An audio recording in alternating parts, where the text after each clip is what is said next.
Friends, it's Mrs. Acton. Today I'm going to read you a story called Franklin Helps Out. It is based on characters created by Paulette Bourgeois and Brenda Clark, read with permission from Scholastic.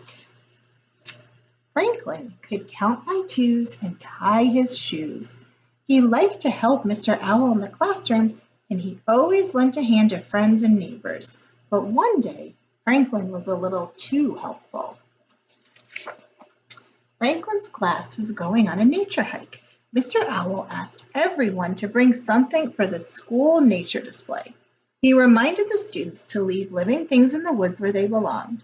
Then he pointed out where Franklin and his friends might find some interesting objects. Franklin could hardly wait to collect something special. "Let's go this way," he said to Snail. But Snail didn't hear because he was too busy looking at fungus. Then, without asking, Franklin scooped up Snail. "I'll give you a ride," said Franklin. Snail was startled. He hadn't finished exploring yet. Minutes later, Franklin spotted some milkweed. He put Snail down and blew on the pods. The seeds floated in the breeze. "That looks like fun," thought Snail. He found a whole pod of seeds for himself, but when he huffed and puffed, nothing budged. So Snail searched until he found a pod with one small seed. He was about to blow on it when Franklin picked him up. "We're on our way," said Franklin. "I'll give you a hand, Snail." Snail sighed. He had wanted to blow on a seed too. There were lots of wonderful things to collect in the woods. Beaver stuffed her backpack with pine cones, leaves, and rocks. "How many things do you have?" she asked Snail. "None so far," answered Snail. "I'm waiting to find something really special." After lunch, Bear discovered a wasp's nest.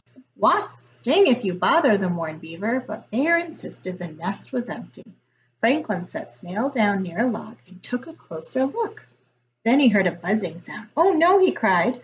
A cloud of angry wasps flew out. "Run!" shouted Fox. Franklin and his friends ran screaming down the path. "That was close," panted Beaver. "That's the fastest I've ever run," said Goose. "Me too," said Franklin. "How about you, Snail?" But Snail wasn't there to answer. Franklin suddenly remembered that he had left Snail behind. "Maybe the wasp stung Snail," cried Franklin. "I should have taken him with me." Franklin and his friends raced back to the nest. There was no sign of the wasp and no sign of Snail. "Snail," called Franklin. "Snail, where are you?" Snail had no idea that his friends were worried about him. He was busy exploring a network of termite tunnels. Snail was puzzled when he heard Franklin's frantic calls. "Here I am," said Snail as he crawled out of the log. Franklin rushed toward him. "Are you all right?" "Of course," giggled Snail. Everyone was relieved to see that Snail was safe. Snail didn't understand all the fuss. "I'm fine," he said, "but I need to collect something." "I'll help you," said Franklin, stooping to pick his little friend up. "I can do it myself," said Snail, but Franklin insisted. Snail's head drooped, and he let out a big sigh. Franklin made sure he helped Snail all afternoon. When Franklin found seeds, he put them into Snail's bag. When he found beautiful pebbles, he kept one for himself and gave the other to Snail. He even picked up a leaf for Snail, although Snail could have done it by himself.